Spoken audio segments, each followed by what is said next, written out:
Assalamualaikum warahmatullahi wabarakatuh. Selamat pagi semuanya. Salam sejahtera untuk kita semua. Alhamdulillah, marilah kita panjatkan puji dan puja syukur kehadirat Allah Subhanahu wa taala karena atas dengan limpahan rahmat dan karunia-Nya, alhamdulillah pada pagi kali ini kita bisa berkumpul dalam keadaan sehat walafiat. Tak lupa pula salawat serta salam kita limpahkan kepada junjungan kita Nabi besar Muhammad SAW, kepada para sahabatnya dan juga kita selaku umatnya hingga yaumul akhir. Amin ya Allah ya Rabbal Alamin. Yang terhormat dan yang saya hormati Ibu Dr. Cucu Nur Sunaingsi SPD MPD dan teman-teman dari kelas 4A yang saya banggakan. Pada kesempatan kali ini kami dari kelompok 14 akan membawakan materi mengenai kebijakan dan inovasi pembelajaran. Sebelumnya izinkan kami memperkenalkan anggota kelompok kami terlebih dahulu. Yang pertama ada saya sendiri yaitu Hafid Rizky, yang kedua ada Sariten Handayani, dan yang ketiga ada Hana Fitriani. Oh iya, dari pembahasan tadi kita juga akan membawakan 3 pembahasan lainnya yaitu mengenai kebijakan dan inovasi model pembelajaran, yang kedua ada kebijakan dan inovasi media pembelajaran, dan yang ketiga mengembangkan produk inovasi pembelajaran. Oke, langsung saja kita ke pematerian yang pertama yang akan dibawakan oleh para presentator. Dipersilahkan. Baik, di sini saya akan menjelaskan materi mengenai kebijakan dan inovasi model pembelajaran. Seperti yang kita tahu, inovasi model pembelajaran merupakan sebuah pengembangan pada metode atau strategi pembelajaran yang dilakukan agar kualitas dan efektivitas pembelajaran di kelas meningkat. Hal ini juga dilakukan agar mampu memicu motivasi dan semangat belajar siswa. Dan ini dapat dipastikan mampu meningkatkan dan memperbaiki hasil serta prestasi siswa di dalam proses pembelajaran. Tidak hanya itu, meningkatnya teknologi dan ilmu pengetahuan atau yang sering kita sebut sebagai iptek juga mempengaruhi bentuk inovasi model pembelajaran, seperti halnya keterlibatan teknologi dalam proses pembelajaran. Contoh pemanfaat teknologi pada inovasi model pembelajaran yang telah diaplikasikan diantaranya yaitu blended learning, Flipped Classroom, PBL atau yang disebut sebagai Problem Based Learning, dan juga PBL atau Project Based Learning, dan masih banyak lagi. Tentu saja hal ini mengundang banyak respon positif dari berbagai pihak. Alasan tersebut yaitu inovasi ini menjadikan pendekatan pembelajaran menjadi lebih aktif, interaktif, serta kolaboratif. Kebijakan dan inovasi model pembelajaran adalah dua konsep yang sangat erat kaitannya dengan perencanaan dan pelaksanaan program pendidikan. Berbicara mengenai kebijakan pendidikan, hal ini merupakan keputusan atau aturan yang disusun oleh pemerintah atau lembaga pendidikan untuk membentuk sebuah sistem pendidikan yang jauh lebih efektif dan efisien. Kebijakan pendidikan harus memperhatikan beberapa hal, diantaranya adalah tujuan, kurikulum, tenaga pendidik, infrastruktur, dan juga pembiayaan. Mengapa demikian? Agar kebijakan yang telah dibentuk dapat diterima dengan baik oleh beberapa pihak yang bersangkutan. Selain itu, berbicara mengenai inovasi model pembelajaran, yang mana merupakan upaya untuk mengembangkan sarana atau alternatif yang baru dalam proses mengajar dan juga belajar. Inovasi model pembelajaran yang efektif dapat meningkatkan efisiensi dan efektivitas pembelajaran, sehingga hal ini dapat dipastikan mampu menghasilkan hasil belajar yang lebih baik.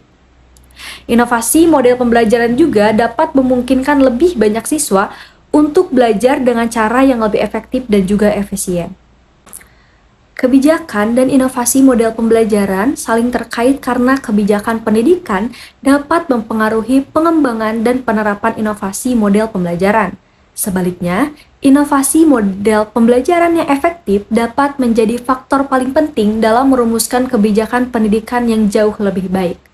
Maka dari itu, dapat disimpulkan bahwa inovasi model pembelajaran merupakan upaya untuk memperbaiki kualitas dan juga efektivitas pembelajaran dengan cara mengadopsi metode-metode atau strategi-strategi pembelajaran yang lebih modern, relevan, inovatif, yang bertujuan untuk meningkatkan interaksi antara guru dan siswa, serta memberikan akses yang lebih luas dan terbuka pada informasi dan sumber belajar. Oke, baik, terima kasih. Baik teman-teman, di sini saya akan menjelaskan mengenai poin kebijakan dan inovasi media pembelajaran. Nah, kebijakan media pembelajaran merujuk pada keputusan atau tindakan yang dibuat oleh lembaga atau organisasi dalam merencanakan, kemudian mengembangkan dan menerapkan media pembelajaran yang dimana untuk meningkatkan efektivitas pembelajaran. Nah, kebijakan ini juga dapat meliputi alokasi sumber daya, kemudian pengembangan kurikulum, standar pembelajaran, penggunaan teknologi, serta penilaian hasil belajar. Nah, sementara itu, inovasi media pembelajaran mengacu pada pengembangan atau penerapan teknologi dan strategi baru dalam pembelajaran. Nah, inovasi ini dapat meliputi pengembangan platform pembelajaran digital, kemudian aplikasi mobile, simulasi, dan game interaktif, serta penggunaan teknologi lainnya. Kemudian, kebijakan dan inovasi media pembelajaran ini saling keterkaitan dan saling mempengaruhi. Nah, kebijakan yang progresif dan adaptif dapat mendorong pengembangan inovasi dalam pembelajaran. Kemudian, di sini ada beberapa contoh inovasi media pembelajaran. Yang pertama itu ada pembelajaran berbasis game. Nah, pembelajaran berbasis game ini melibatkan pengembangan game yang didesain untuk tujuan pembelajaran. Jadi game ini menciptakan pengalaman belajar yang menyenangkan dan interaktif sehingga siswa ini lebih terlibat dan termotivasi untuk belajar. Kemudian poin yang kedua yaitu pembelajaran berbasis video. Ini sudah tidak asing lagi ya teman-teman. Pembelajaran berbasis video ini melibatkan pengguna video untuk menyampaikan informasi pembelajaran. Nah, kemudian pembelajaran berbasis simulasi. Nah, pembelajaran berbasis simulasi ini melibatkan pengguna teknologi untuk membuat lingkungan yang simulatif dan interaktif. Oke, baik.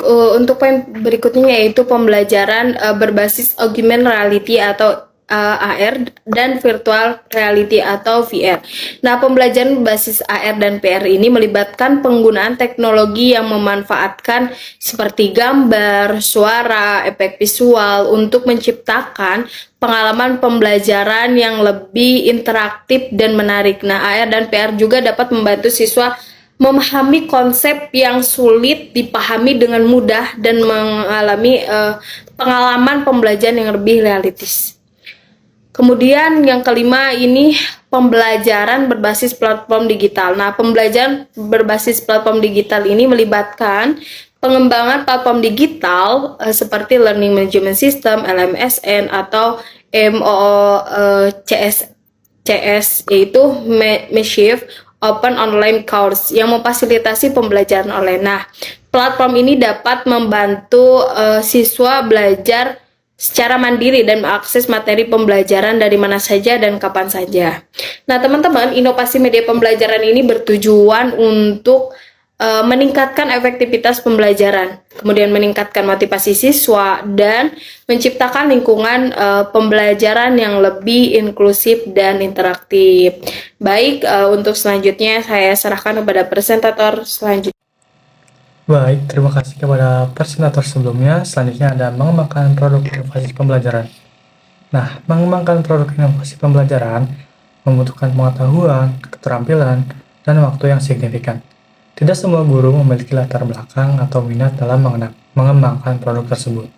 Namun, guru dapat bekerja sama dengan profesional atau tim pengembang yang memiliki keahlian dalam menciptakan produk inovatif, sehingga guru dapat tetap fokus pada peran mereka sebagai seorang pendidik. Nah, membuat produk inovasi pembelajaran memiliki beberapa manfaat yang signifikan. Yang pertama, menyesuaikan dengan kebutuhan siswa. Yang kedua, memperkaya pengalaman dalam pembelajaran. Yang ketiga, meningkatkan keterlibatan siswa. Yang keempat, mendorong kreativitas dan inovasi. Yang kelima, berbagi dengan rekan sejawat. Dan yang keenam, menyediakan solusi bagi tantangan pembelajaran. Oke, selanjutnya ada hal-hal yang perlu diperhatikan ketika akan membuat produk inovasi. Yang pertama, identifikasi masalah yang ingin dipecahkan.